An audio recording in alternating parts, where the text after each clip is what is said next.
Assalamualaikum warahmatullahi wabarakatuh. Puji dan puji syukur kita panjatkan kehadirat Tuhan Yang Maha Esa karena pada hari ini kita dapat berkumpul dalam kegiatan di diseminasi budaya positif dan akan dibawakan oleh pemateri kita yaitu Inyo Mariawan SPD, Nimade Novi Suryan dari SPD, Niwayan Novitayanti SPD. Sebelum kita memulai kegiatan kita pada hari ini, kita berdoa dulu sesuai dengan keyakinan kita masing-masing. Berdoa dimulai.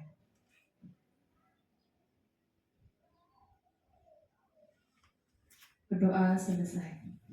Bapak Ibu, kegiatan kita pada hari ini dimulai dari pembukaan, yang kedua sambutan dari kepala sekolah, yang ketiga pemateri yang dibawakan oleh 3 pemateri kita, calon guru penggerak, dan selanjutnya adalah ada sesi tanya jawab, kesimpulan, dan yang terakhir adalah penutup.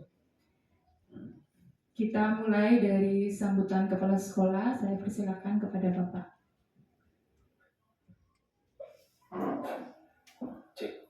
Baik, terima kasih kepada pembawa acara atas waktu yang diberikan kepada kami untuk memberikan kata sambutan pada kegiatan diseminasi budaya positif pendidikan calon guru penggerak angkatan 10 di Kabupaten Tabanan yang diikuti oleh 3 guru di 2 sekolah. Jadi hari ini kita melaksanakan diseminasi secara kolaborasi ya, dari guru di SD Negeri 3 Beraban dan SD Negeri 2 Belalang.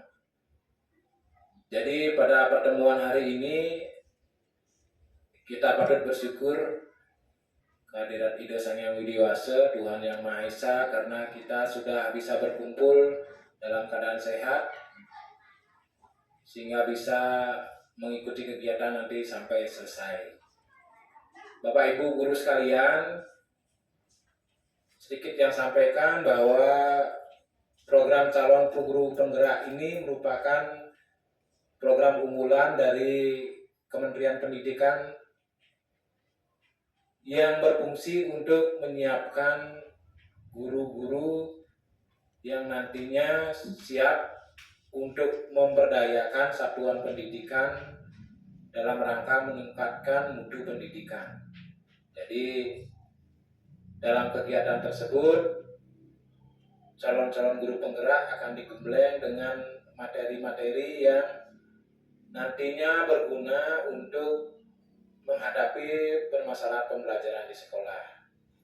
Jadi hari ini kita bersama melaksanakan kegiatan diseminasi yang berhubungan dengan budaya positif yang harus kita bangun bersama di lingkungan sekolah kita masing-masing. Jadi budaya positif itu bisa dilaksanakan apabila ada keterkaitan ataupun karena adanya kerjasama di antara kita semua, dari guru-guru, dari orang tua siswa, dari lingkungan sekolah, dari lingkungan masyarakat, termasuk juga murid-murid pada nantinya. Mudah-mudahan dengan kegiatan diseminasi budaya positif ini kita akan membukakan wawasan kita bagaimana menyiapkan tentang adanya budaya positif itu. Apa saja yang termasuk budaya positif, bagaimana implementasinya nanti akan dipaparkan oleh masing-masing pemateri. Jadi dengan mengucap Om Awigunamastu Namo Sidem, diseminasi budaya positif ini Tiang buka secara resmi. Baik, terima kasih. Yang waktu Tiang kembalikan kepada pembawa acara.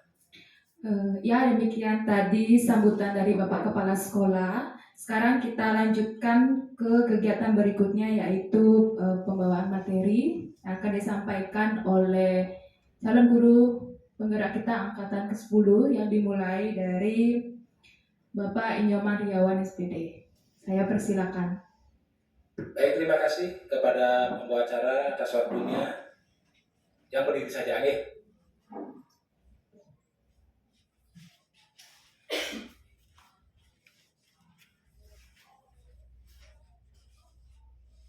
Selamat siang rekan-rekan sekalian.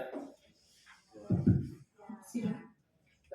Terima kasih sudah bisa hadir dalam kegiatan diseminasi budaya positif di SD Negeri 3 Meraban. Jadi kegiatan ini merupakan satu kegiatan yang wajib dilakukan oleh calon guru penggerak untuk memberikan diseminasi kepada rekan-rekan sekalian atau mensosialisasikan apa itu budaya positif. Bagaimana bentuknya, bagaimana kita bisa mengimplementasikannya di lingkungan sekolah kita. Bapak dan Ibu guru hebat, jadi itu merupakan salam wajib di calon guru penggerak. Jadi mari kita bersama-sama merasa diri hebat. Ya, hebat dalam artian bahwa kita bisa melaksanakan kegiatan kita dengan penuh tanggung jawab. Dan mari kita belajar bersama. Jadi itu merupakan kunci dalam proses pendidikan di kurikulum Merdeka ini, bahwa kita diwajibkan untuk selalu berkolaborasi. Kita belajar bersama. Bersama dalam artian bisa di lingkungan sekolah, bisa juga di antar sekolah, bisa antar kecamatan, bisa antar kabupaten, antar provinsi, dan antar negara pun bisa. Jadi kita diwajibkan untuk berkolaborasi, saling belajar, saling berbagi. Jadi berbagi hal-hal yang baik, hal-hal yang positif, sehingga nantinya kita bersama-sama membangun ekosistem pendidikan yang baik. Kita saling mendukung dalam mewujudkan budaya positif yang ada di sekolah kita masing-masing. Yang lanjut, bahwa budaya positif itu nantinya ada berbentuk 7, ya. Jadi materi budaya positif itu nantinya ada 7 budaya positif. Yang pertama merupakan perubahan paradigma belajar. Kemudian ada disiplin positif, motivasi perilaku manusia, apa saja kebutuhan dasar manusia, kemudian 5 posisi kontrol dalam restitusi, ada segitiga restitusi, dan keyakinan perilaku. Nah, itu materi-materi yang akan kita bagikan atau diseminasikan pada saat ini. Yang lanjut ke hal yang pertama, jadi ada perubahan paradigma belajar. Jadi tentunya kita sudah kenal beliau. Ada yang belum kenal yang ada dalam foto? Beliau adalah Ki Hajar Dewantara yang ditetapkan menjadi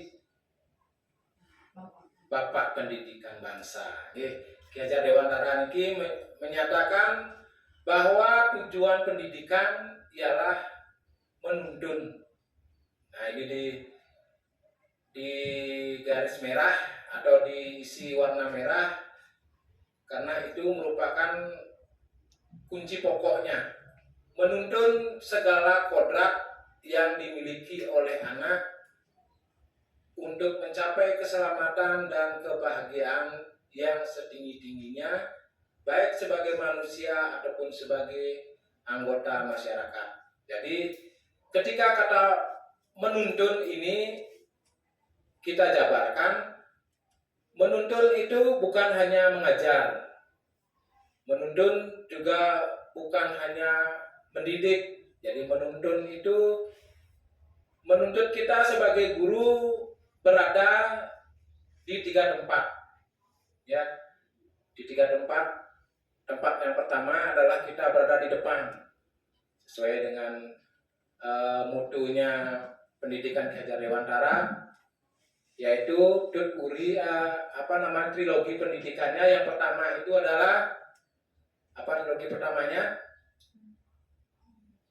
Kita berada di depan, ingarso sung tuludu. Jadi kita sebagai guru pertama harus bisa memberikan contoh yang baik kepada anak-anak. Contoh yang terbaik itu adalah guru harus sering belajar. Nah, itu contoh pertamanya. Contoh berikutnya itu guru harus bisa memberikan penampilan yang terbaik.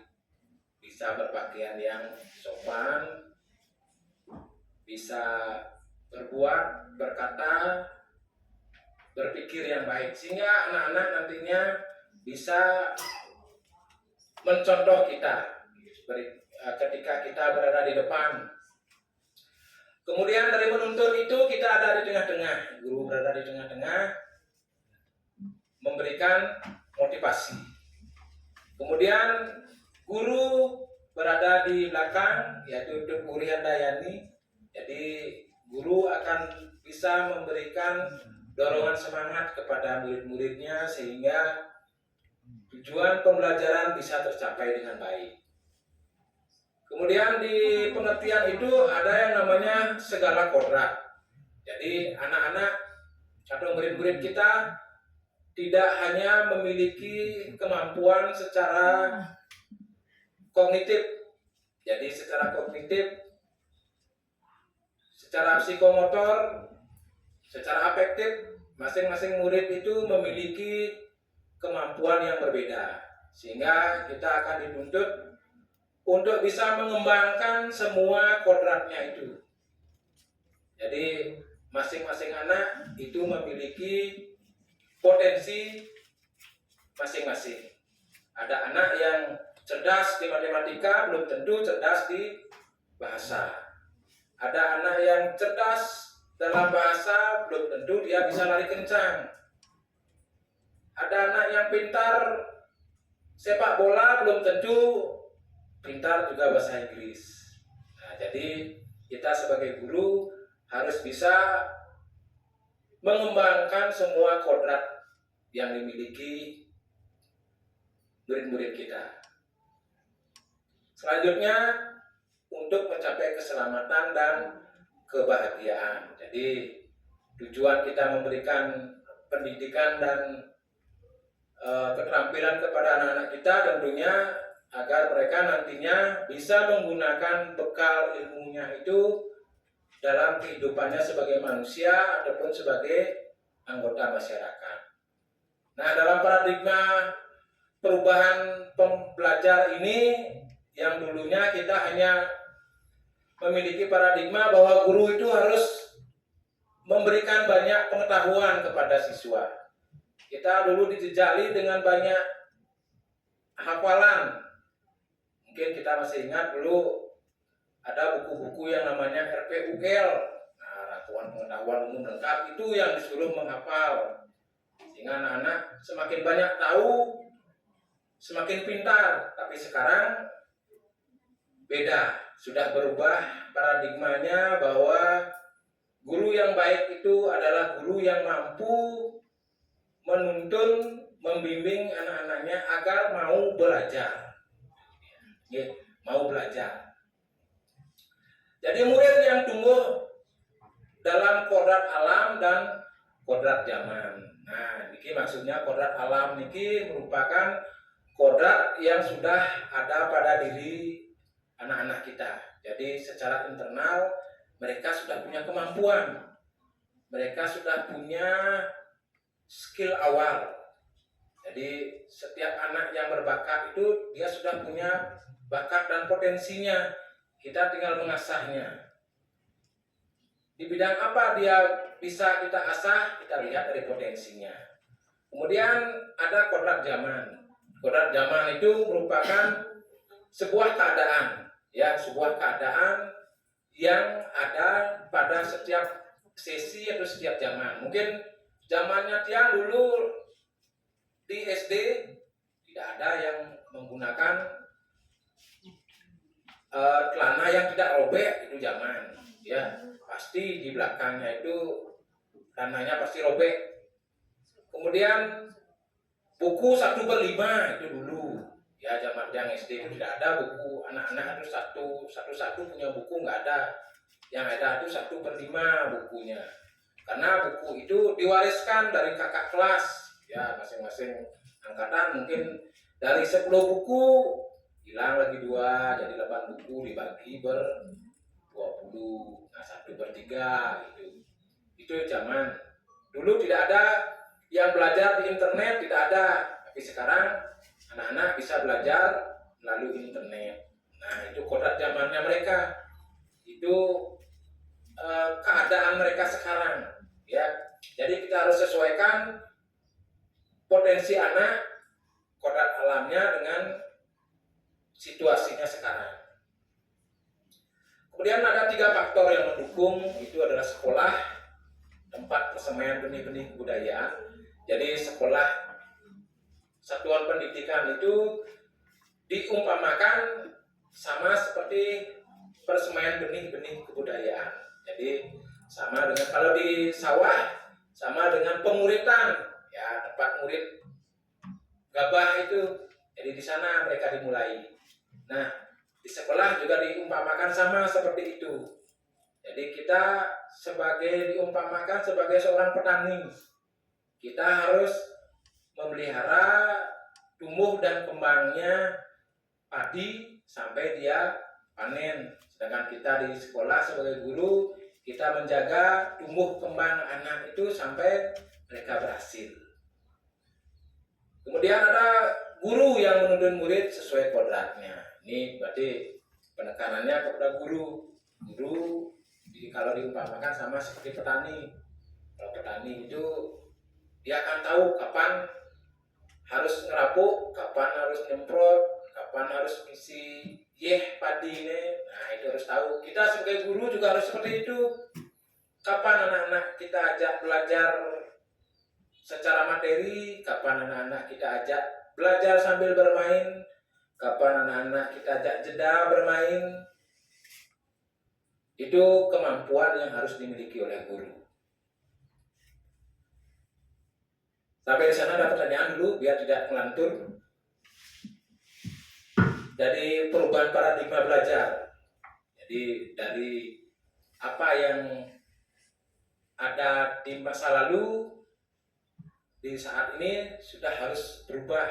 Jadi kita juga dituntut terus berubah mengikuti zaman. Ya, mungkin zamannya Jiang sudah termasuk zaman bukan zaman IT lagi, tapi sebagai seorang guru kita dituntut harus bisa. Apapun itu, karena di pandangan masyarakat, seorang guru itu pasti dianggap bisa dalam hal apapun. Ya, tugas-tugas apapun, tugas kemasyarakatan ditunjuk pasti harus bisa. Nah, yo guru pasti bisa. Nah, seperti itu pandangan di masyarakat. Ada yang perlu dijelaskan lagi atau yang lanjut dulu? Yang lanjut, oke. Nah, selanjutnya perubahan paradigma belajar itu menciptakan lingkungan positif agar terbentuk suatu budaya positif, yaitu suatu proses perjalanan pendidikan yang harus kita jalani. Karena ini merupakan tanggung jawab kita sebagai seorang pendidik, sebagai seorang pemimpin pembelajaran. Suatu lingkungan yang aman dan nyaman akan memberikan murid kesempatan dan kebebasan untuk berproses, belajar, membuat kesalahan, belajar lagi, sehingga mampu menerima dan menyerap suatu pembelajaran. Jadi dalam budaya positif itu, budaya baik itu kita bangun bersama dengan murid. Berbeda dengan saat-saat yang lalu bahwa tata tertib kelas itu ditentukan oleh guru kelasnya. Tata tertib sekolah ditentukan oleh kepala sekolah bersama dewan guru. Nah saat ini paradigma itu harus kita ubah, bahwa budaya positif itu harus dibangun berdasarkan persamaan persepsi dengan murid-murid kita. Apa yang kita anggap baik bersama, sehingga nantinya Kalau itu sudah kita sepakati bersama, maka murid-murid akan merasa bahwa itu merupakan hal yang kita tentukan sendiri.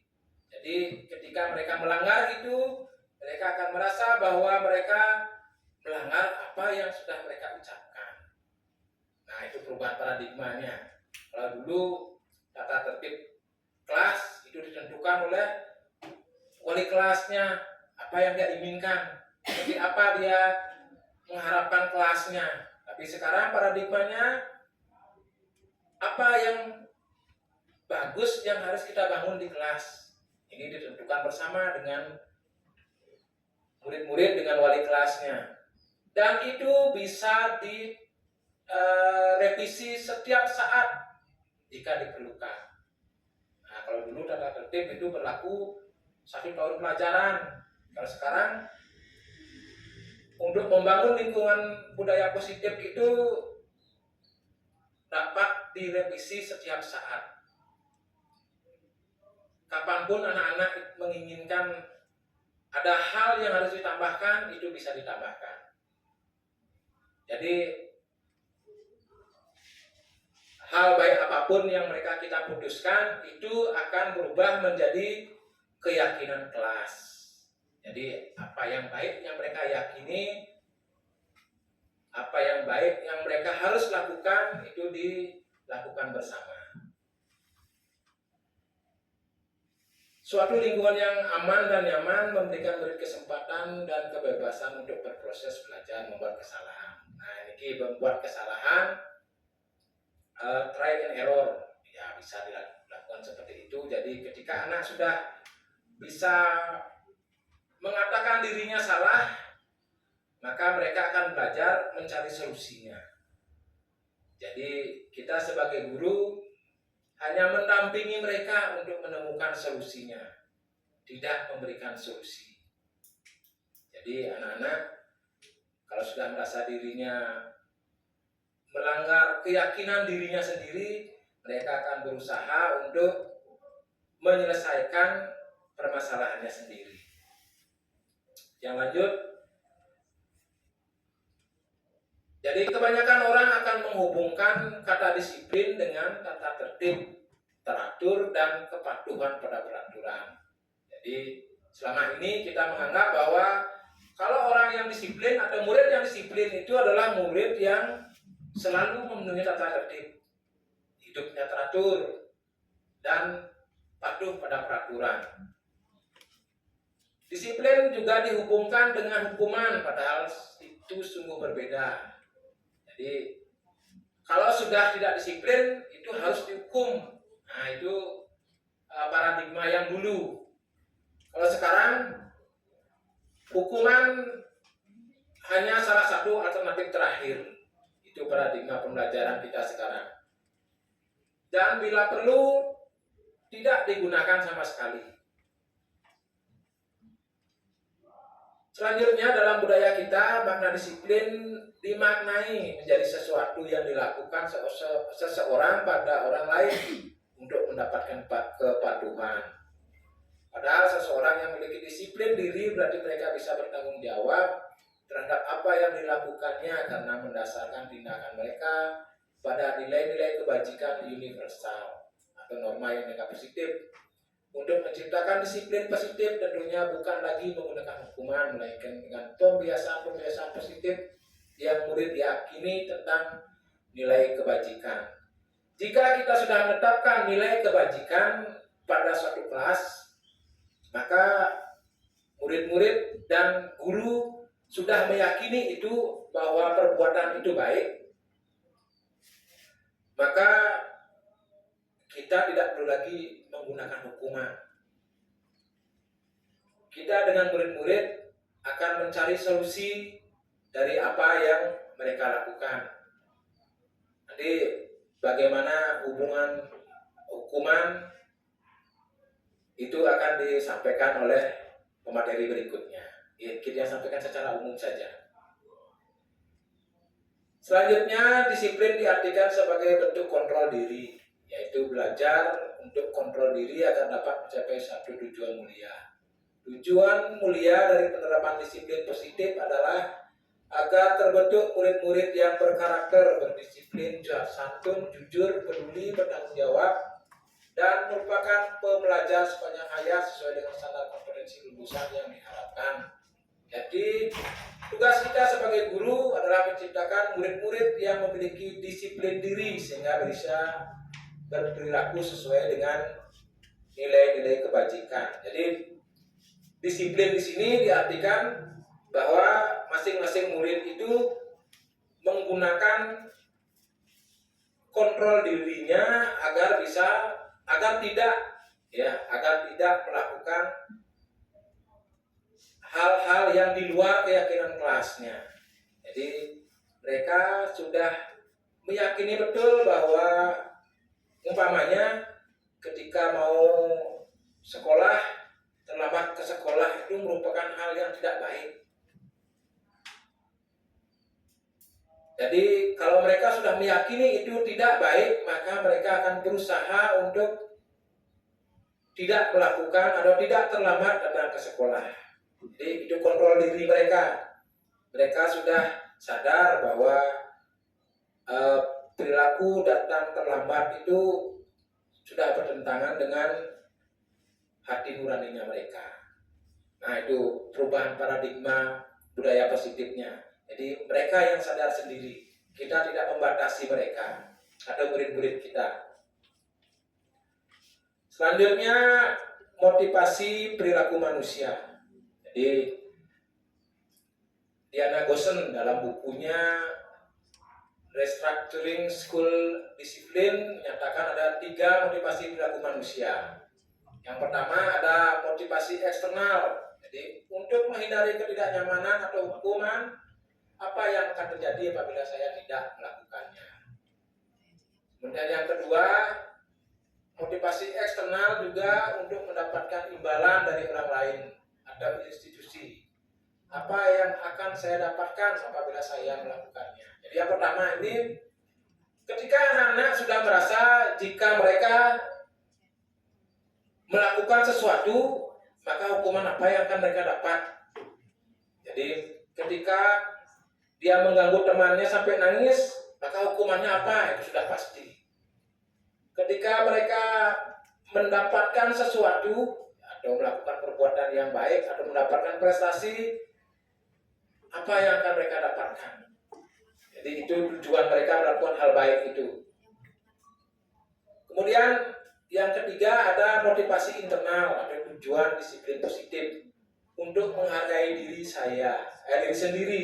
Ya, saya akan menjadi orang yang seperti apa bila saya melakukannya. Jadi mereka akan bisa menghargai dirinya, ingin mencontoh siapa. Umpamanya mereka ingin melihat, contohnya Bapak Presiden Jokowi, beliau selalu berbuat baik, maka saya ingin menjadi seperti itu. Mereka melihat ada seorang pilot, itu umpamanya mereka akan ingin menjadi seperti itu. Apa yang harus saya lakukan? Nah, itu motivasi perilakunya. Jadi tugas kita adalah menciptakan murid-murid yang memiliki motivasi internal dalam dirinya, sehingga mereka itu ingin berbuat baik. Memang mereka tahu bahwa dengan berbuat itu mereka sudah menghargai dirinya untuk mencapai apa yang mereka cita-citakan. Murid akan berperilaku sesuai dengan nilai-nilai kebajikan karena keinginannya sendiri.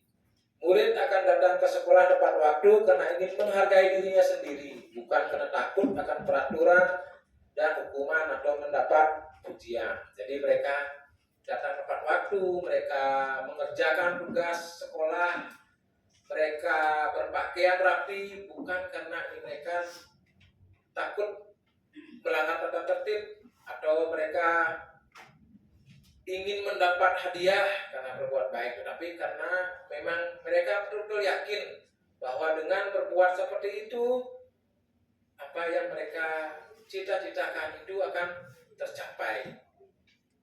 Nah, itu motivasi perilaku manusia. Jadi ini tugas kita untuk menyadarkan atau memberikan pembiasaan sehingga anak-anak kan terbiasa berbudaya positif. Caranya dengan memberi mereka contoh, ya. Kita yang berbudaya positif dulu, baru akan dicontoh oleh siswa kita atau murid kita. Kemudian bagaimana jika murid datang ke sekolah tidak tepat waktu? Nah, apakah itu termasuk hukuman, restitusi, atau konsekuensi? Nah, untuk membahas ini akan dilanjutkan oleh pemateri berikutnya, yaitu Ibu Nobita. Oke. Waktu yang serahkan kepada Nobita untuk memberikan paparan apa itu kelanjutan dari hukuman, restitusi, atau konsekuensi. Oke, waktu yang persilakan.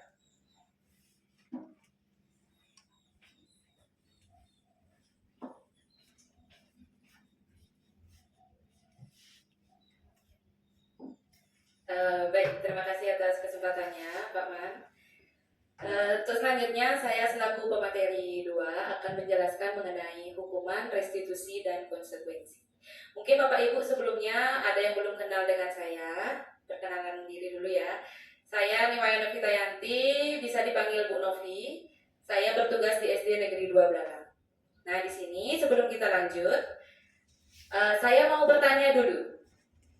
Apakah Bapak Ibu pernah mendengar hukuman, restitusi, atau konsekuensi? Hukuman saja. Konsekuensi? Pernah. Restitusi? Belum pernah. Jadi, apa yang Bapak Ibu ketahui tentang hukuman, konsekuensi, dan restitusi? Siapa yang mau mencurahkan pendapatnya? Ada? Oke, Bu Sri. Silakan Bu Sri.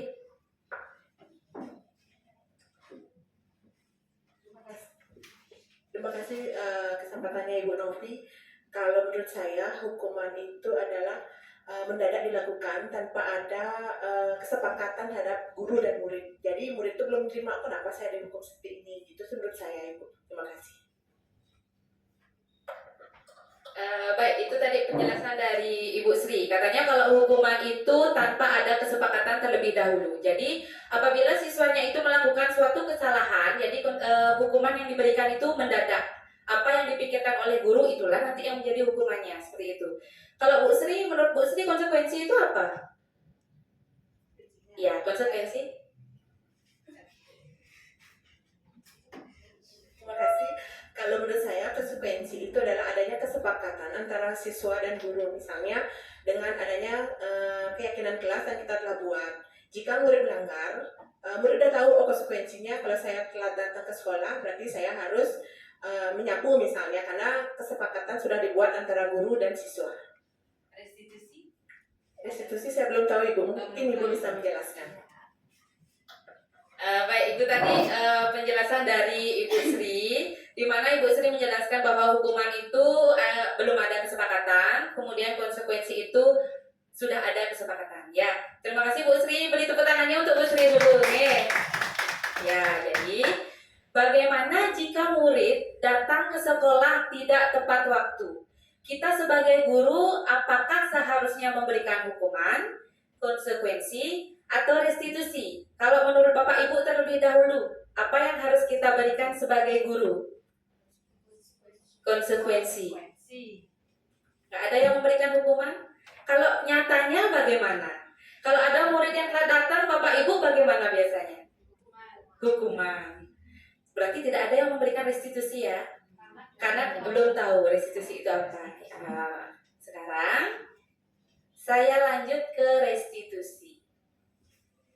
Jadi restitusi itu adalah proses menciptakan kondisi bagi murid untuk memperbaiki kesalahan mereka, sehingga mereka bisa kembali pada kelompok mereka dengan karakter yang lebih kuat. Nah, restitusi juga merupakan proses kolaboratif yang mengajarkan murid untuk mencari solusi, untuk masalah mereka dan membantu murid berpikir tentang orang seperti apa yang mereka ingin jadi. Maksudnya mereka tuh mau menjadi apa sih? Gitu. Jadi restitusi dalam intinya gini. Kalau restitusi itu murid itu mencari solusi sendiri atas kesalahan-kesalahan yang dia buat.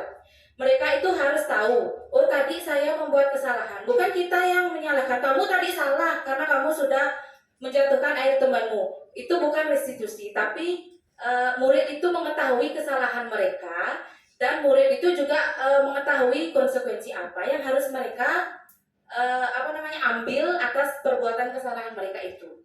Jadi itulah yang dinamakan restitusi.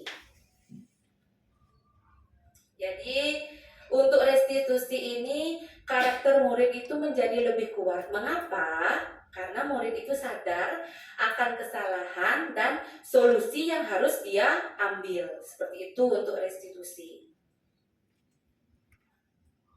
Nah, sekarang ada perbedaan antara hukuman, konsekuensi, dan restitusi. Jadi kalau hukuman itu sesuatu yang menyakitkan bagi murid.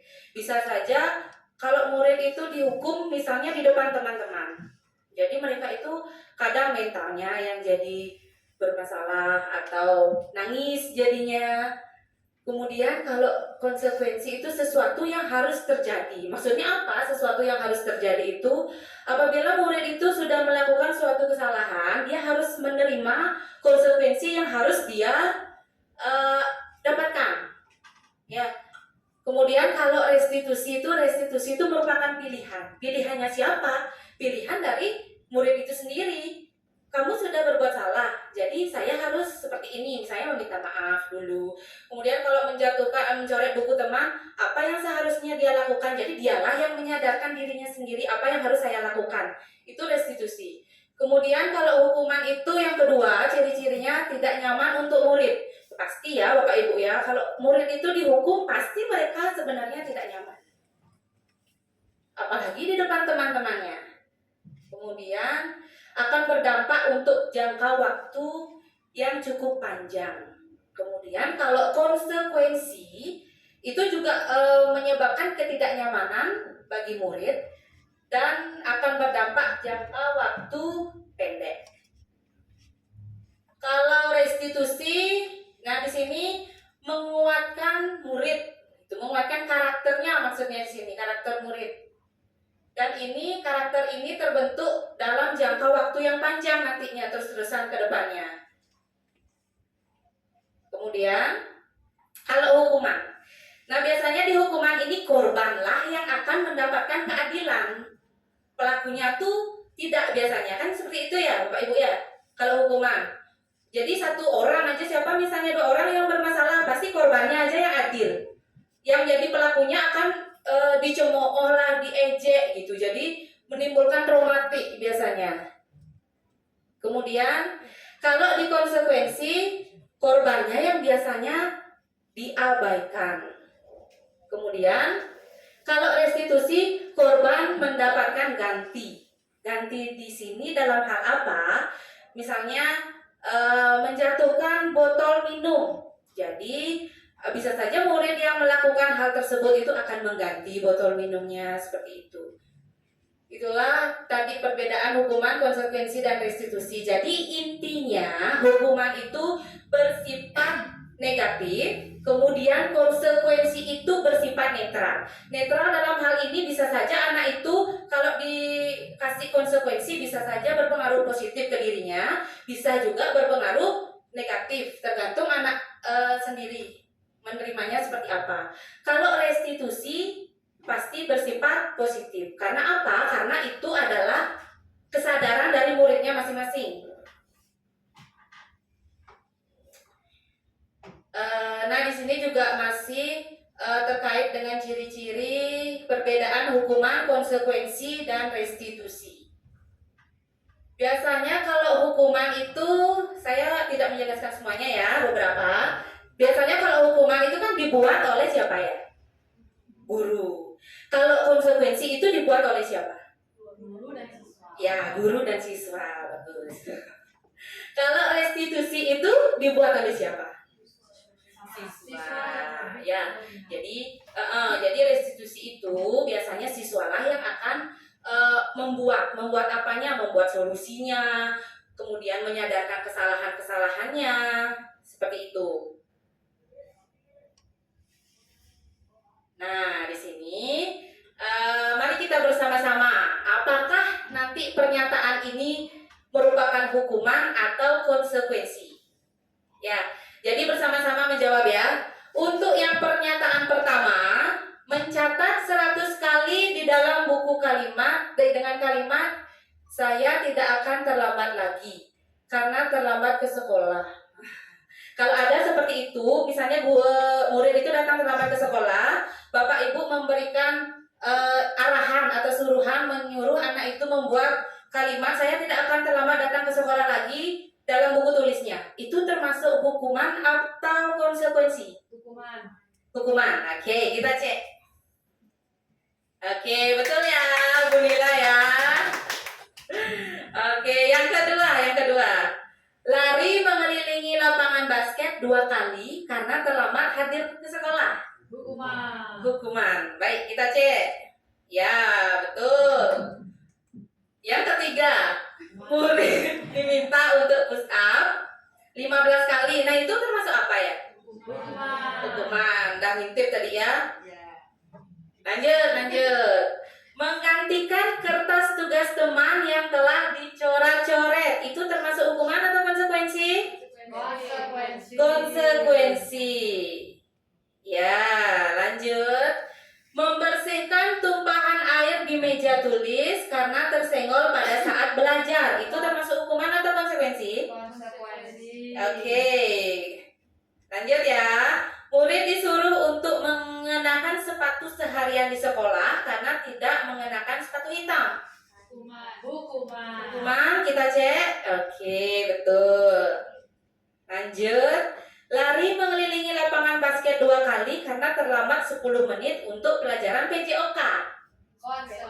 Konsekuensi. Oh, berarti di sini Bapak Ibu sudah memahami perbedaan hukuman dan konsekuensi. Tepuk tangan dulu untuk kita semua ya. Nah, di sini saya akan menjelaskan kembali terkait dengan ciri-ciri restitusi. Jadi untuk ciri-ciri yang pertama itu bukan untuk menebus kesalahan. Restitusi itu bukan untuk menebus kesalahan, tetapi untuk belajar dari kesalahan. Yang kedua, memperbaiki hubungan. Terkadang kalau siswa itu berkelahi dengan temannya, kalau kita memberikan hukuman malah siswanya itu menjadi musuhan.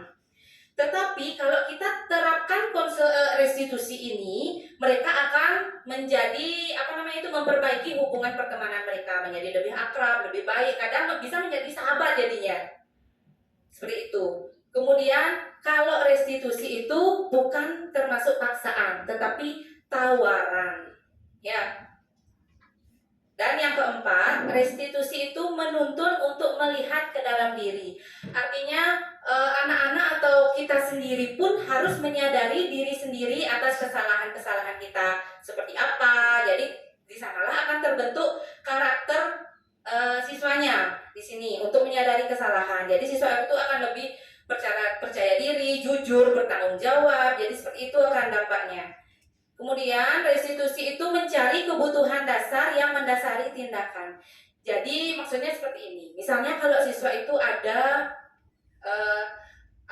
mencubit temannya, kita tuh menanyakan kepada siswanya, nah kamu pasti punya alasan kenapa melakukan hal itu. Ya Bu, saya soalnya tidak diajak bermain sama teman. Berarti kebutuhan dasar yang dia perlukan itu apa? Kebutuhan akan perhatian. Jadi di sana mereka tuh akan menyadari, oh ternyata saya itu kurang perhatian kayak gitu. Jadi guru pun juga akan menyadari, oh ternyata murid ini melakukan kesalahan karena dia itu butuh perhatian atau butuh kasih sayang, seperti itu. Kemudian restitusi itu adalah cara yang paling baik dalam menyelesaikan suatu permasalahan. Kemudian di restitusi itu fokusnya itu bukan kepada tindakan tetapi kepada karakter. Dan fokus restitusi itu juga bukan kepada masalahnya tetapi kepada solusinya. Seperti itu Bapak Ibu nge.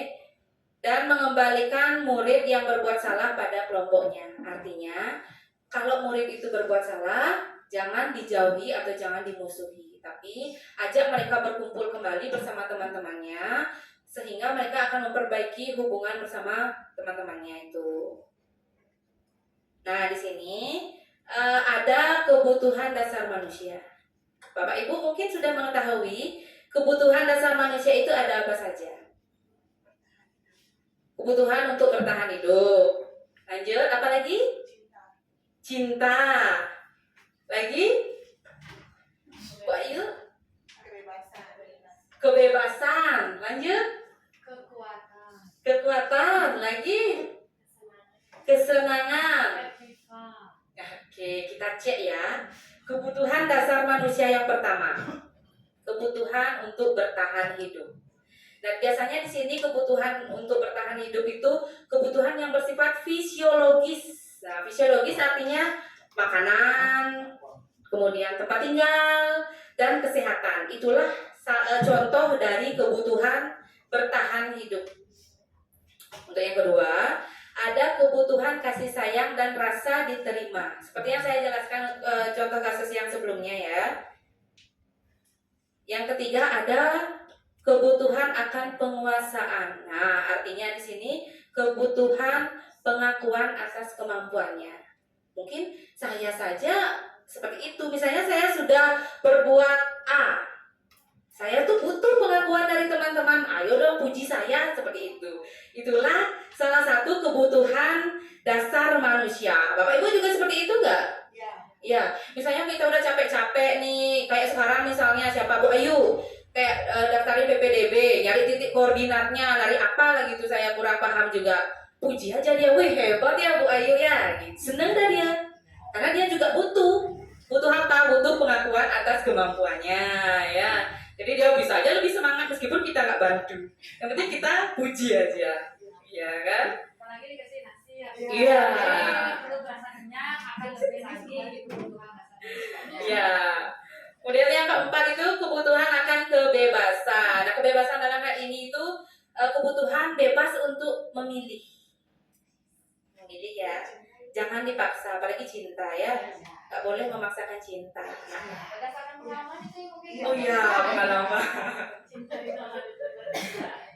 Oke, untuk yang terakhir itu ada kebutuhan akan kesenangan. Nah, di sini kebutuhan untuk merasa senang. Tahu nggak senang? Senang karena bisa berkumpul dengan guru-guru hebat. Ya, oke, itu bahasanya sekarang. Saya juga baru tahu dari Pak Man ya. Terima kasih Bu Hebat. Iya.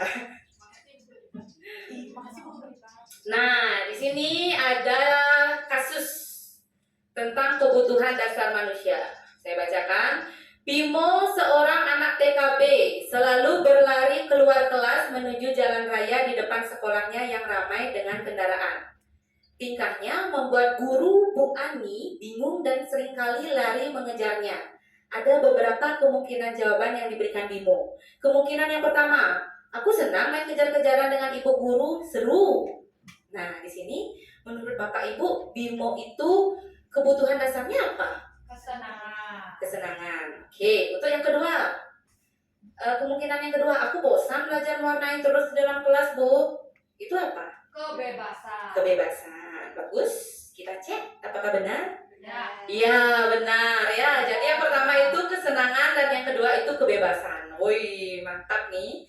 Berarti Bapak Ibu sudah memahami terkait dengan kebutuhan dasar manusia.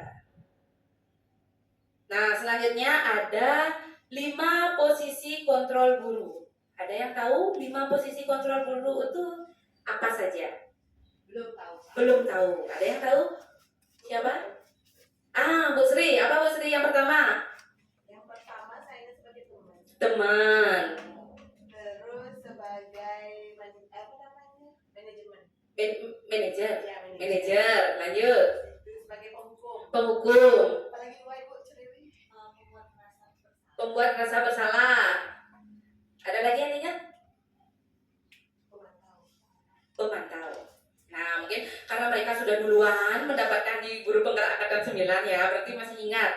Kita cek yang pertama itu ada 5 posisi kontrol, yaitu penghukum. Nah, di sini penghukum itu seorang penghukum bisa menggunakan hukuman fisik maupun verbal. Kemudian yang kedua itu pembuat rasa bersalah. Yang ketiga itu ada teman. Yang keempat itu pemantau dan yang kelima itu manajer. Bapak Ibu menempati posisi kontrol yang mana? Penghukum lagi?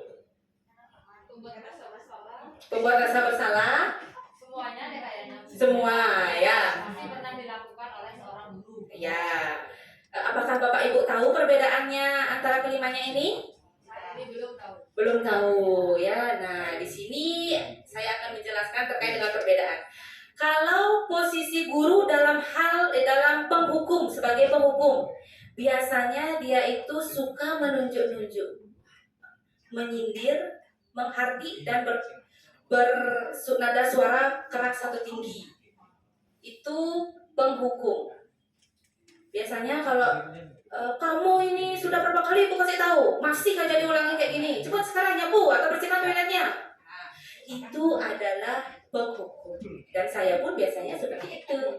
Ya. Jadi, apa hasilnya kalau guru itu sebagai penghukum? Dibenci. Ya, salah satunya pasti guru itu, apa sih guru ini? Diomongin dah sama teman-temannya itu. Bisa saja guru itu dikasih nama ejekan. Kayak saya dulu pernah dikasih nama Ibu Pororo gitu. Kok Pororo bisa ya gitu kan. Habis itu Senang beneran ya, Bu ya? iya. Jadi murid itu suka berbohong jadinya kan? Iya, suka berbohong. Kemudian dampaknya apa? Apakah kalau kita memberikan hukuman ke murid itu murid jerah? Nah, bisa saja dia akan mengulanginya lagi. Ya, untuk yang kedua ada pembuat rasa bersalah. Bapak Ibu tahu nggak bagaimana perkataan guru yang menempati posisi pembuat rasa bersalah biasanya? Ya, salah satunya, nak, udah berapa kali ibu kasih tahu, ibu kecewa sekali sama sikapmu. Nggak kasihan kamu sama ibu, nanti lagi ibu dimarah sama kepala sekolah. Ya, Bu, nanti kan dimarahin ibu lagi. Itulah pembuat rasa bersalah. Dampaknya apa untuk muridnya? Muridnya itu ya takut, selain itu tidak percaya diri ya, karena dia merasa bersalah jadinya, jadi tidak percaya diri ya. Nah, yang ketiga ada teman. Kalau teman itu bagaimana biasanya Bapak Ibu berkata kepada muridnya? Ayo. Contohnya ya, kemarin ibu udah kasih kamu permen, sekarang bantuin ibu yuk, gini nyapu dulu yuk. Itu salah satu perkataannya ya. Itulah posisi kontrol sebagai teman. Biasanya kalau kita menempatkan diri sebagai teman, apa akibatnya kepada murid-murid? Ya, muridnya ngelunjak. Kita tuh biasanya tidak dihargai. Woi bu, itu biasanya dia kan. Ya, seperti itu dampaknya. Kemudian ada posisi kontrol guru itu pemantau. Apa biasanya yang pemantau Bapak Ibu katakan pada muridnya? Kalian tahu nggak peraturannya kalau kalian buang sampah sembarangan? Selalu ngingetin peraturan aja. Kalian tahu nggak kalau kamu tidak mengikuti tata tertib nanti kena aturannya, melanggar aturan yang apa? Itu pemantau biasanya. Ya. Kemudian kalau manajer itu bagaimana biasanya posisi guru sebagai manajer? Apakah Bapak Ibu tahu? Apa yang biasanya Bapak Ibu katakan kalau dalam posisi kontrol sebagai manajer? Menerapkan segitiga restitusi, betul. Jadi misalnya ada murid salah kayak gini misalnya.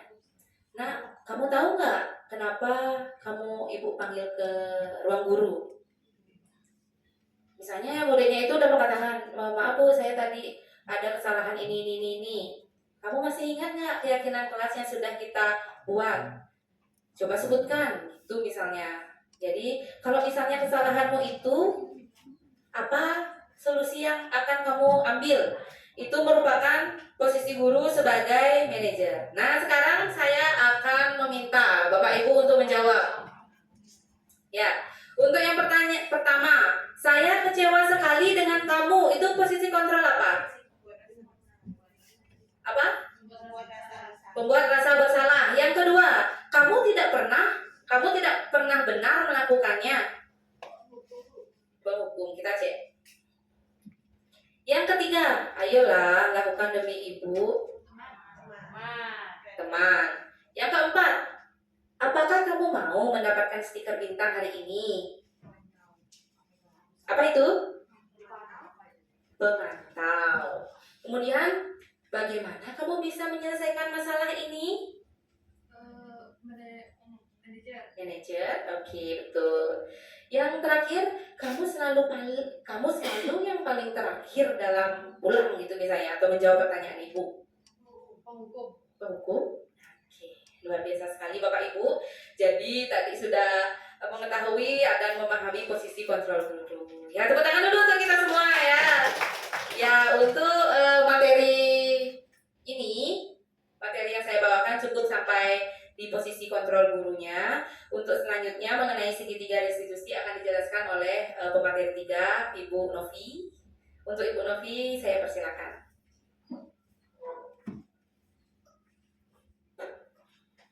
Terima kasih Ibu Novita. Selamat siang guru-guru hebat dari SD 3 Braban dan SD 2 Belanang. Ya, sebelum saya mulai, saya ingin memperkenalkan diri karena ada beberapa orang guru yang belum mengenal saya. Kata pepatah kan tidak kenal maka tak sayang. Ya, Tiang Nimade Novi Suryandari dari SD Negeri 3 Braban. Salam kenal untuk SD 2 Belalang. Nah, untuk selanjutnya dalam rangka restitusi itu ada tiga bagiannya.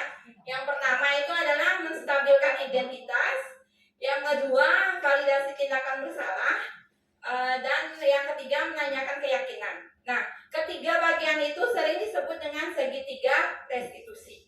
Ya, di mana pada saat menstabilkan identitas itu biasanya setiap orang itu pasti pernah melakukan kesalahan. Nah, terus yang kedua misalnya kamu bukan satu-satunya yang pernah melakukan ini. Ya, seperti itu. Nah, yang kedua validasi tindakan bersalah. Pertanyaan yang sering kita gunakan misalnya kamu tentu punya alasan mengapa melakukan perbuatan seperti yang kamu lakukan. Untuk yang kedua misalnya, adakah cara yang lebih efektif untuk mendapatkan apa yang kamu butuhkan? Atau untuk yang menanyakan keyakinannya, pertanyaannya misalnya keyakinan kelas mana yang telah kita sepakati atau yang mana yang kamu yang kamu langgar dari kesepakatan yang telah kita perbuat.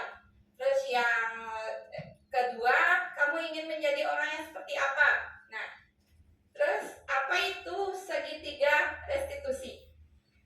Segitiga restitusi itu merupakan sebuah tahapan untuk memudahkan para orang guru atau orang tua dalam melakukan proses untuk menyiapkan anaknya dalam melakukan restitusi.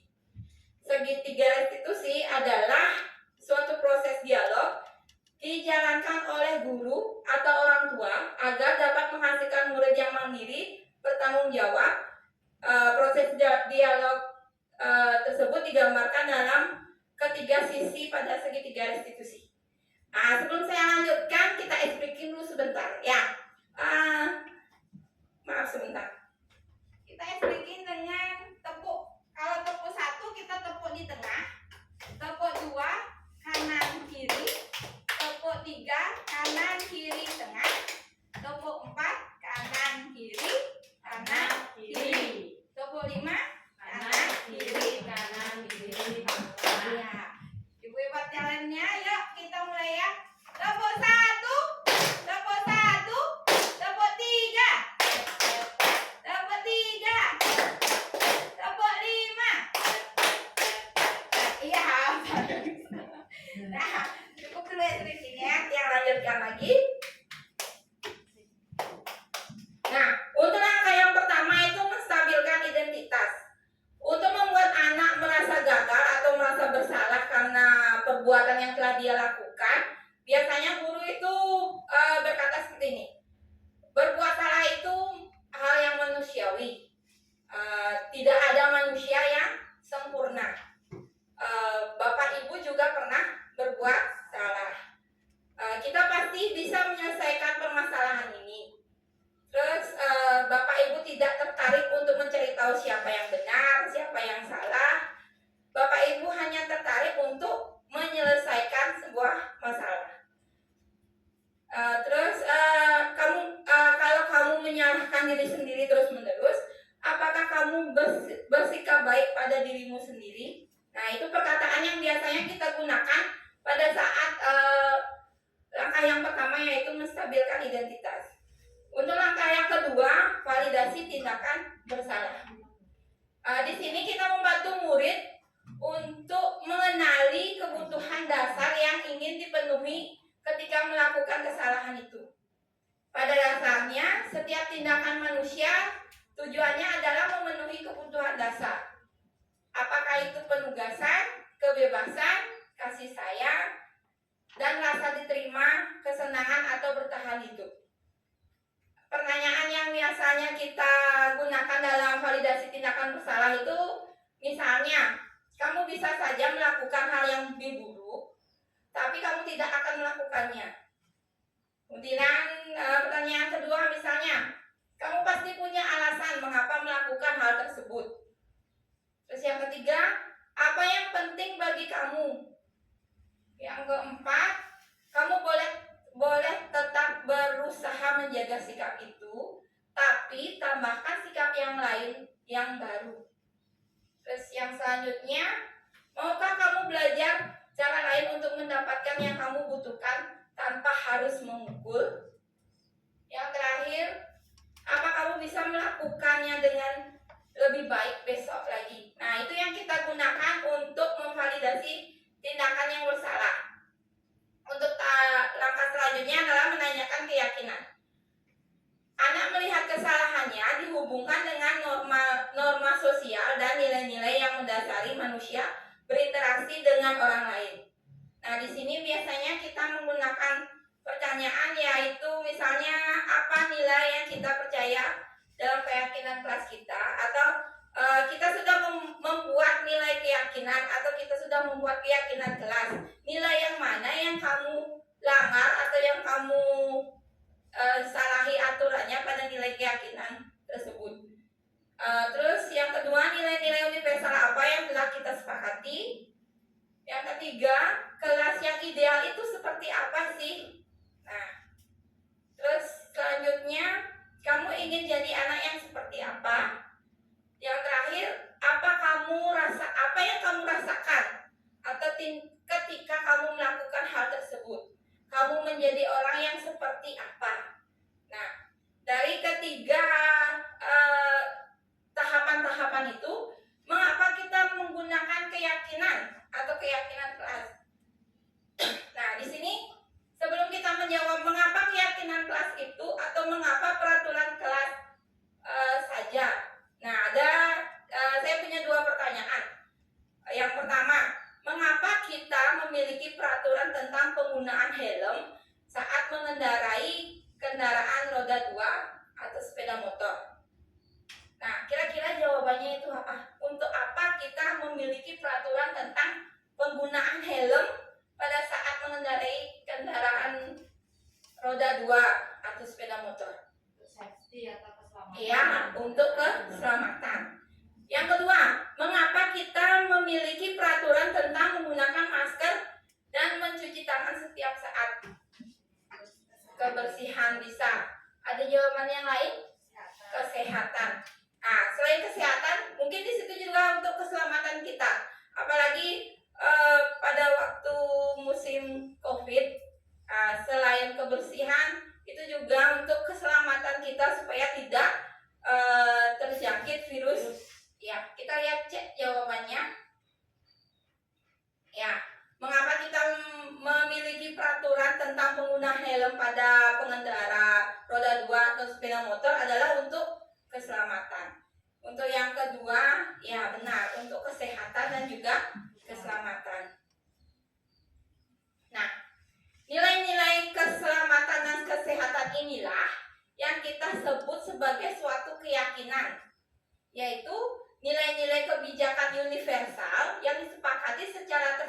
dan tersurat, lepas dari latar belakang suku, negara, bahasa, maupun agama. Kegiatan-kegiatan apa saja yang dilakukan agar menentukan keyakinan suatu sekolah maupun keyakinan kelas. Yang pertama, menciptakan program kebajikan. Misalnya menciptakan program kebajikan itu menerapkan 5S. Masih ingat 5S?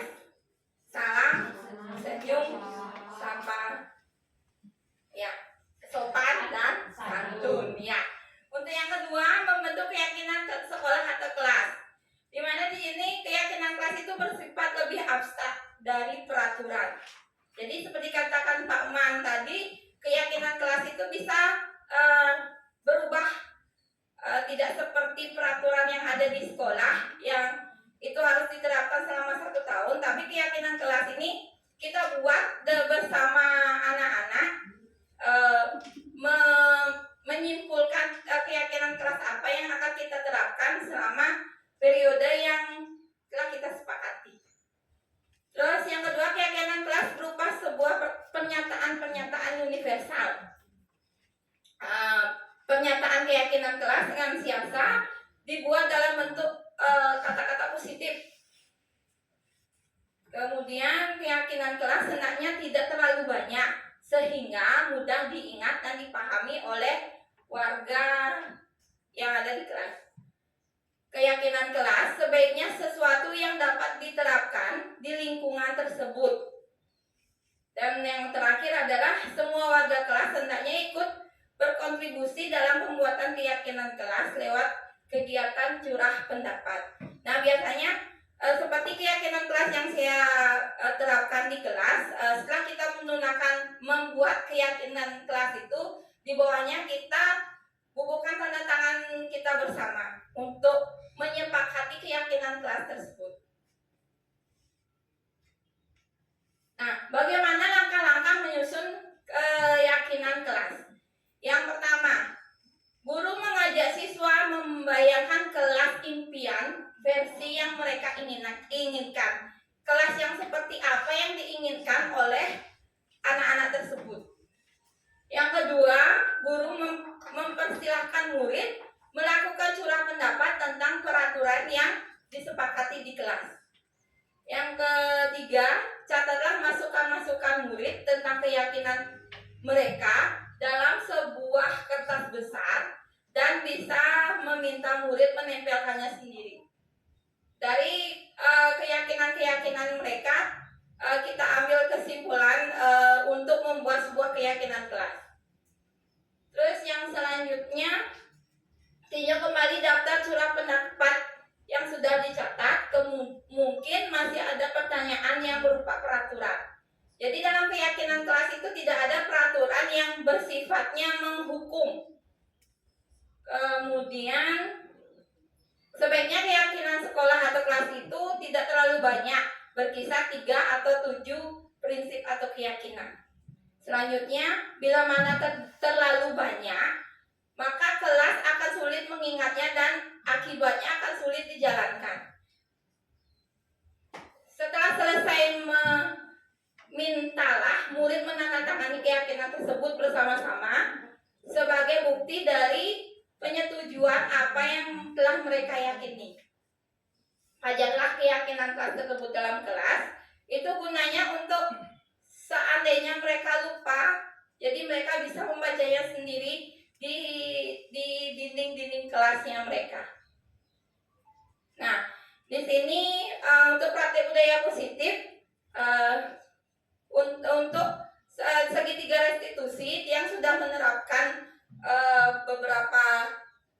beberapa kasus yang saya lihat di sekolah atau di kelas yang sempat melakukan segitiga restitusi. Untuk sedikit yang perlihatkan sedikit.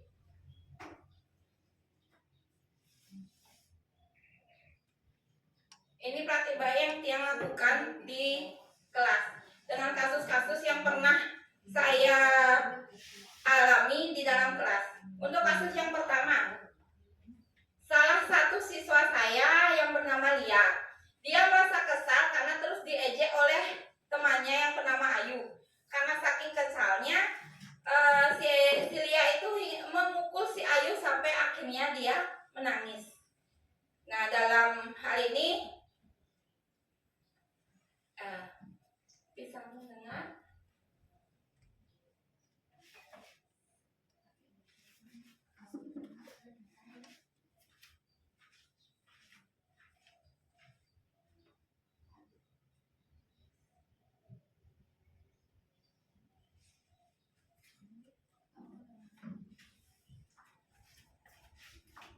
Nah, di sini saya melakukan kegiatan menstabilkan identitas. Saya menanyakan apakah kebenaran apa yang dirasakan si Lia, kenapa dia begitu kesal sehingga dia sampai memukul Ayu hingga si Ayu itu sampai menangis.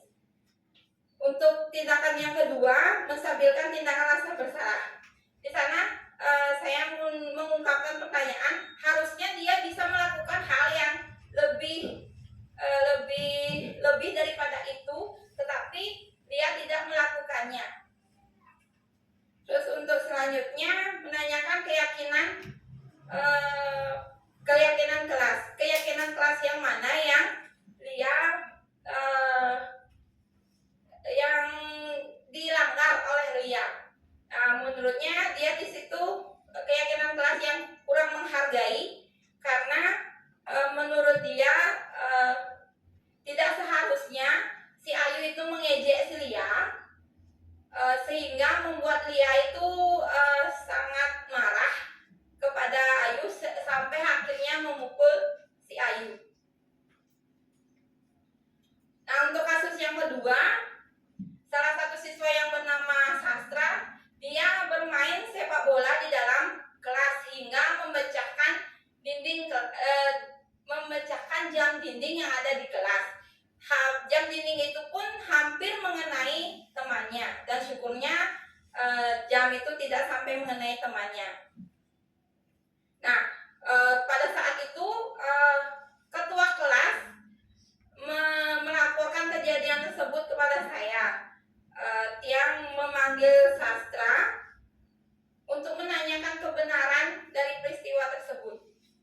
Apakah benar apa yang dibicarakan oleh teman-temannya kalau dia itu bermain di dalam kelas? Dan jawabannya memang benar. Kenapa? Karena dia mencari sebuah kesenangan, di mana pada saat itu dia mengajak teman-temannya bermain di halaman untuk bermain sepak bola, dan teman-temannya tidak mau mengikutinya. Jadi dia dengan mencari kesenangannya sendiri, dia bermainlah di dalam kelas hingga memecahkan jam dinding. Nah, di sana saya menanyakan untuk memvalidasi tindakan bersalah. Di sana saya menanyakan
sendiri keyakinan kelas mana yang dia langgar, yaitu keyakinan peduli terhadap sesama dan tidak menjaga fasilitas yang ada di dalam kelas. Nah, itu tindakan restitusi yang pernah saya lakukan di dalam kelas untuk 2 kasus yang saya temukan di dalam kelas.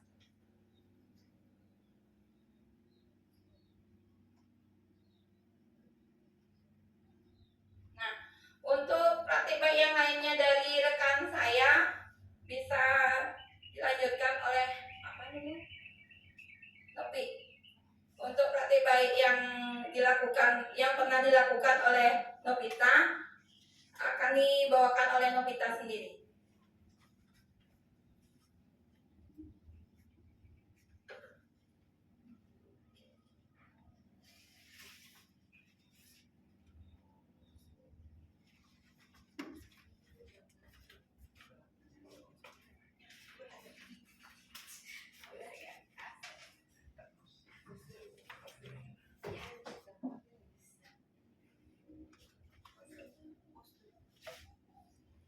Satu, penerapan segitiga restitusi yang saya tampilkan ya. Pak Ibu kalian, Sabar. anak-anak, kalian tahu tidak kenapa ibu kalian di sini? Karena kami tadi bertengkar. Oh, tadi kalian bertengkar. Sekarang ibu bertanya, apakah bertengkar itu merupakan sebuah kesalahan? Ya, Bu. Ya, benar sekali. Bertengkar itu adalah sebuah kesalahan. Dulu ibu juga pernah melakukan hal yang sama. Sekarang mari kita bersama-sama mencari solusi dari permasalahan yang tadi ya. Anak-anak, ibu yakin kalian pasti punya alasan kenapa kalian tadi bertengkar. Apa alasannya?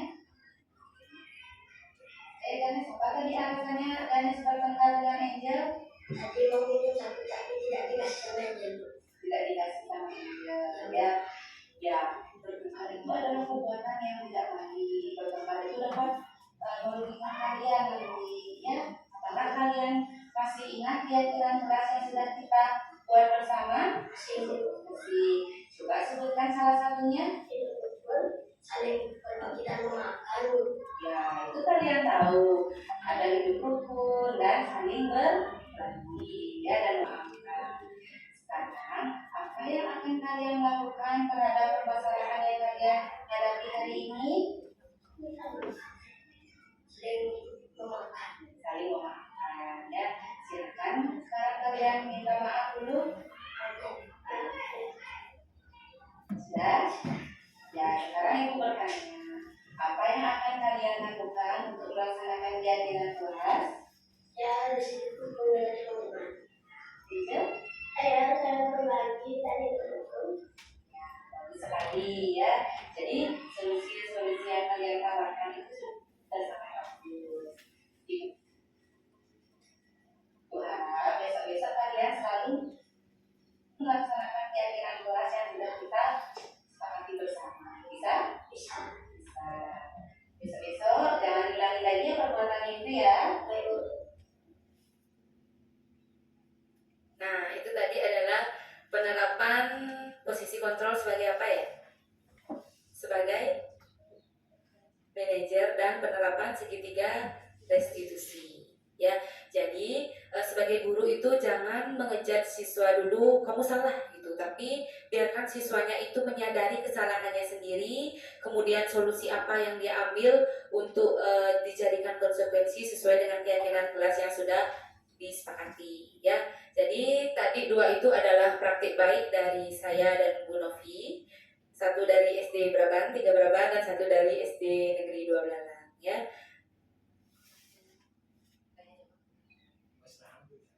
Oh ya, untuk selanjutnya saya serahkan kembali ke moderator.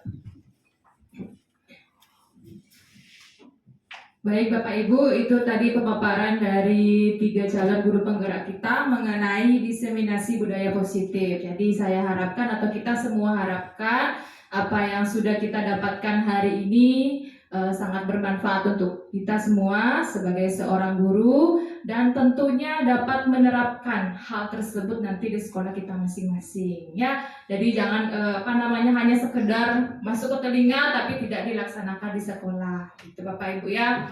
Sekarang saya lihat dari tarik wajahnya tegang gitu. Sekarang mari kita berdiri dulu semuanya. Kita regangkan badan kita dulu. Semuanya baik Bapak Ibu, kita regangkan. Nah sekarang saya ingin kalian coba senyum dulu. Senyum yang lebar. Senyum yang lebar, giginya boleh diperlihatkan Bapak Ibu ya. Yang penting sudah sikat gigi semuanya ya. Nah sekarang coba senyum. Senyum, kalian silakan senyum di samping teman kalian ya. Jangan seperti orang ya, boleh lihat temannya dulu, senyumi temannya. Nah, sekarang boleh dipijat temannya dulu. Pijat temannya, pundak temannya. Bagi laki-laki, silakan pijat sendiri ya. Laki-laki kalau mau pijat sendiri, pijat dulu biar renang. Ya, biar nggak tegang semuanya. Silakan dipijat. Ya, yang kuat tenaganya pelan-pelankan sedikit ya. Bagi teman-teman nanti pulang sakit badan ya, kasihan ya. Nah, sekarang silakan. Sudah ini nak, sudah enakan. Dan tadi kita duduk ya, sudah enakan? Sudah, sekarang silakan duduk kembali. Ya? Oh, perutnya kurang enak. Ya, nanti tunggu sebentar lagi kita selesai. Ya. Nah, sekarang kita lanjutkan ke sesi tanya jawab. Jadi saya persilakan kepada teman-teman guru sekalian jika ingin bertanya atau belum ada yang dimengerti, paham, silakan dipertanyakan. Saya berikan kesempatan.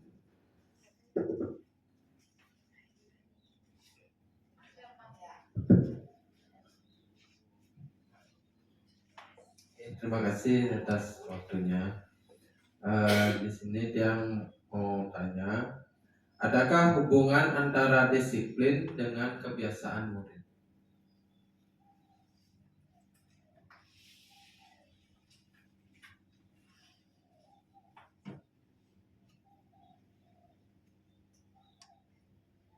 Apakah langsung dijawab atau kita lanjutkan dulu ke pertanyaan berikutnya. Baik, terima kasih atas kesempatannya.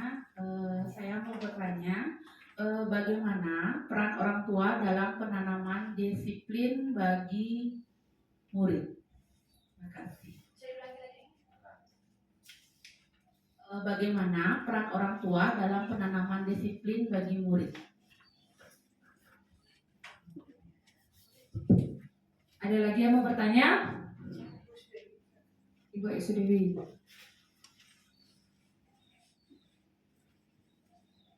Mohon izinnya, terima kasih. Pertanyaan dari saya, pemberian hukuman dengan hal yang positif seperti membaca atau membersihkan halaman sekolah itu apakah dapat meningkatkan disiplin anak? Ya, itu saja pertanyaannya. Terima kasih.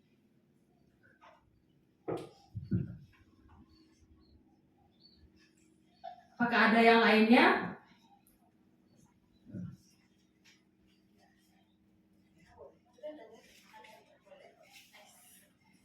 Saya mau bertanya, apakah hukuman itu sama dengan sanksi? Terima kasih. Ada yang lainnya? Kalau gitu boleh saya bertanya?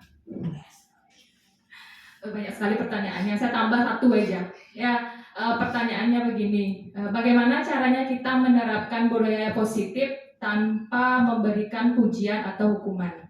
Tanpa memberikan pujian dan hukuman.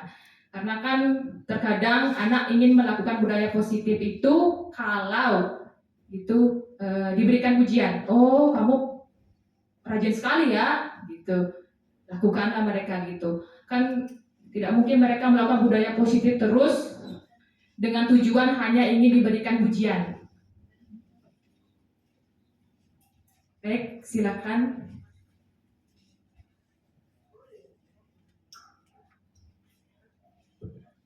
Baik, terima kasih. Jadi ada 5 pertanyaan. Jadi dia menjawab yang nomor 1 dulu nih. Terima kasih. Jadi dengan adanya 5 pertanyaan ini, jadi dia anggap bahwa apa yang kami sampaikan tadi merupakan hal yang menarik buat rekan-rekan sekalian. Jadi yang tanggapi yang pertama, adakah hubungan antara disiplin dengan kebiasaan murid? Ya, jadi antara disiplin dan kebiasaan murid itu tentu saja ini memiliki hubungan yang sangat erat, bahkan lebih erat dari saudara kandung. Ya, jadi disiplin itu saudara kandungnya kebiasaan murid. Jadi, tetapi disiplin itu merupakan kebiasaan baik dari murid. Jadi apapun yang dilakukan oleh murid berulang-ulang tetapi dalam bentuk hal-hal yang positif, itulah yang kita sebut sebagai sebuah disiplin. Sedangkan yang kebiasaan-kebiasaan negatifnya itu berarti itu bertentangan dengan nilai disiplin. Jadi itu secara singkat yang jawab bahwa hubungannya seperti itu. Jadi kebiasaan baik itu merupakan sebuah disiplin. Kemudian yang kedua, bagaimana peran orang tua dalam penanaman disiplin bagi murid. Jadi tentu saja orang tua itu memiliki peran yang sangat sentral. Karena bagaimanapun murid itu memiliki waktu yang lebih banyak di rumah. Di sekolah mereka cuma belajar 4,5 jam. Sedangkan sisa 24 jam itu mereka ada di rumah. Sehingga peran orang tua itu menjadi sangat sentral bagi penanaman disiplin bagi murid. Kita harus melakukan kerjasama juga dengan orang tua, sehingga apa yang kita tanamkan, apa yang kita biasakan di sekolah akan berlanjut di rumah. Sehingga ini saling mendukung. Apa yang kita berikan di sekolah dilanjutkan di rumah oleh orang tuanya. Nih, demikian yang bisa Tiang sampaikan menjawab peran orang tua tadi. Nih, nanti mungkin ada tambahan lagi. Tiang beri kesempatan dulu ke rekan yang lain untuk menjawab 3 pertanyaan ini. Yang ketiga siapa yang akan menjawab? Terima kasih atas kesempatannya. Dia akan mencoba untuk menjawab pertanyaan yang ketiga.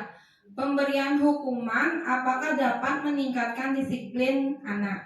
Kalau menurut Tiang, pemberian hukuman itu tidak akan dapat meningkatkan kedisiplinan anak. Mengapa demikian? Malah kita akan membunuh karakter dari anak tersebut. Anak-anak tidak akan mengetahui kesalahan apa yang mereka perbuat. Mereka cuma mengetahui itu salah dan saya akan dihukum. Jadi mereka tidak akan bisa memecahkan atau mencari solusi dari permasalahan tersebut. Jadi kedisiplinan pada anak tidak akan bisa meningkat. Menurut saya seperti itu. Ada tambahan dari Bu Novita atau Pak Man mungkin? Untuk pertanyaan yang keempat, apakah hukuman sama dengan sanksi? Hukuman itu sama dengan sanksi. Kita tuh memberikan sebuah hukuman atau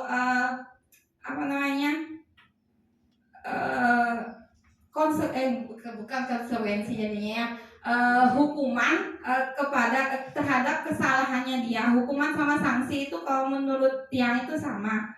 Hukuman itu bersifat membunuh karakter peserta didik. Jadi mereka itu tidak akan mengetahui bagaimana cara menyelesaikan masalahnya tersebut, atau mereka tidak tahu kesalahan apa yang mereka lakukan. Ya, untuk pertanyaan nomor 5, Ibu Novita. Baik, saya akan menjawab pertanyaan dari Bu Ayuwarang. Bagaimana penerapan budaya positif tanpa memberikan pujian dan hukuman? Untuk yang pertama itu caranya kita sebagai guru sebagai teladan dulu. Itu salah satu caranya. Bagaimana kita menjadi teladan di sekolah agar bisa ditiru oleh siswa atau murid-murid kita. Contohnya saja, kalau ada sampah plastik misalnya yang berserakan di halaman, itu kan termasuk budaya positif. Tanpa nyuruh murid pun kita lakukan dulu, pungut sampahnya, buang ke tempat sampah. Nanti itu akan dilihat oleh siswa. Nah, nanti siswa itu akan berpikir, oh ibu gurunya kalau dia melihat sampah plastik, sampahnya diambil kemudian dibuang di tempat sampah. Di sana dia akan menyadari kalau ada menemukan sampah plastik berarti dia harus memungutnya dan membuangnya ke tempat sampah. Kemudian gini juga, senyum, salam, sapa, sopan santun.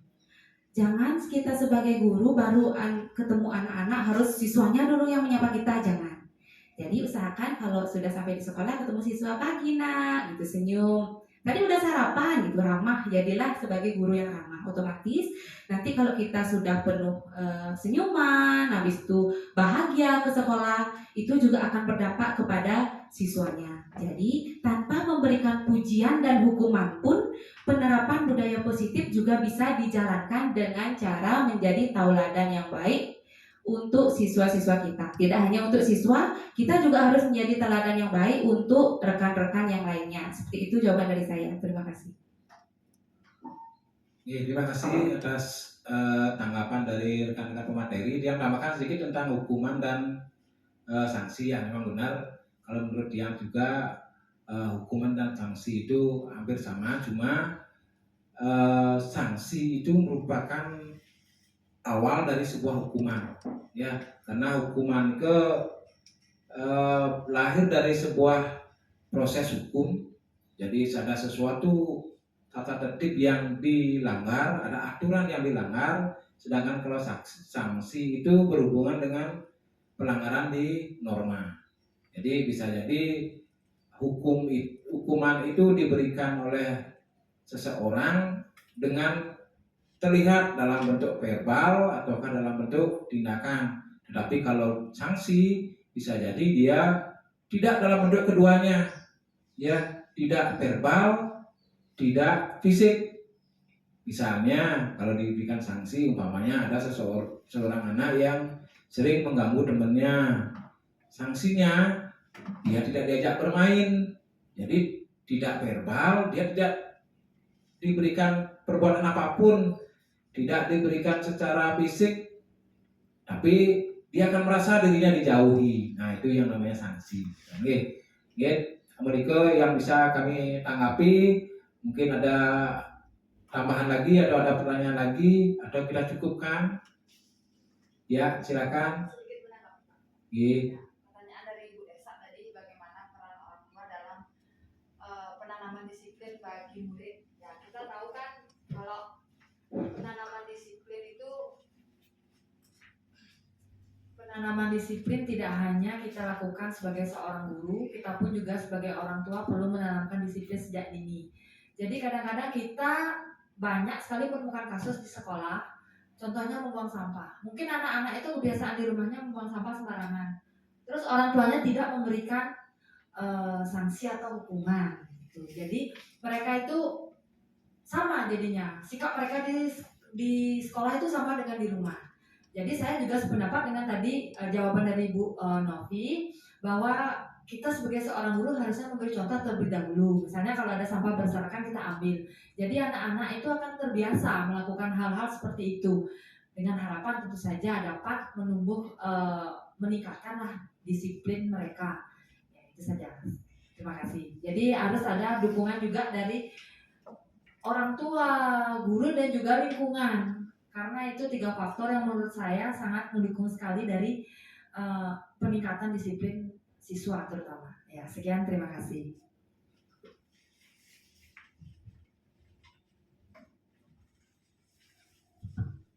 Baik, apakah ada lagi yang ingin memberikan tanggapan?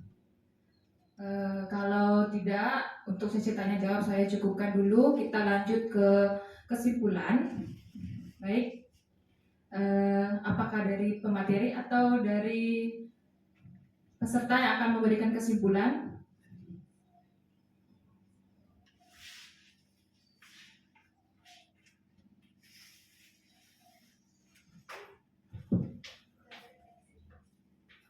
Kalau begitu kita refleksi saja dulu. Ya. Kesimpulan kita ambil dari refleksi. Jadi apa yang kita dapatkan tadi, apa yang kami sampaikan tadi, ini akan tercermin dalam hasil refleksi.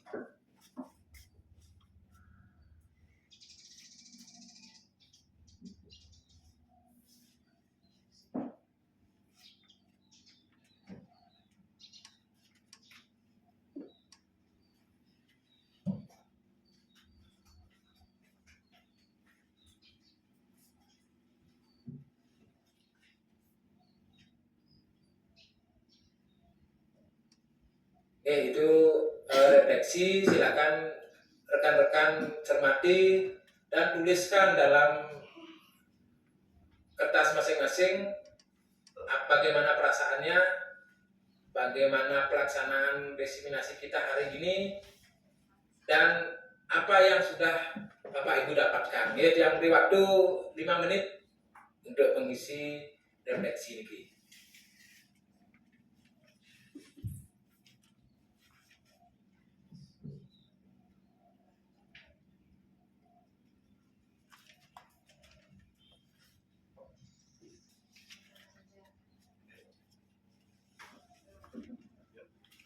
Terima kasih waktu yang diberikan kepada saya. Saya akan menanggapi ya pertanyaan nomor 2. Perasaan apa yang muncul selama mengikuti sesi ini? Terus terang, perasaan saya sangat senang sekali ya. Pertama, saya mendapatkan informasi sebagai seorang guru itu ternyata kita selama ini tuh banyak melakukan hukuman, dan kita juga nggak tahu mana yang namanya hukuman, kemudian ada konsekuensi dan juga restitusi. Kemudian pertanyaan nomor 1, hal baru apa yang mengubah paradigma saya yang saya dapatkan, yaitu tadi mengenai bagaimana sikap kita sebagai seorang guru kepada muridnya, apa yang harus kita lakukan. Salah satunya tadi dengan melakukan atau membuat keyakinan keras, di mana tujuan dari kegiatan ini itu memberikan dampak positif kepada siswa, dan juga paradigmanya itu siswa tidak lagi merasa menjadi korban, tapi memberikan efek positif pada dirinya sendiri dan juga lingkungannya. Ya, sekian dan terima kasih. Baik, ada lagi yang ingin memberikan refleksi? Saya persilakan.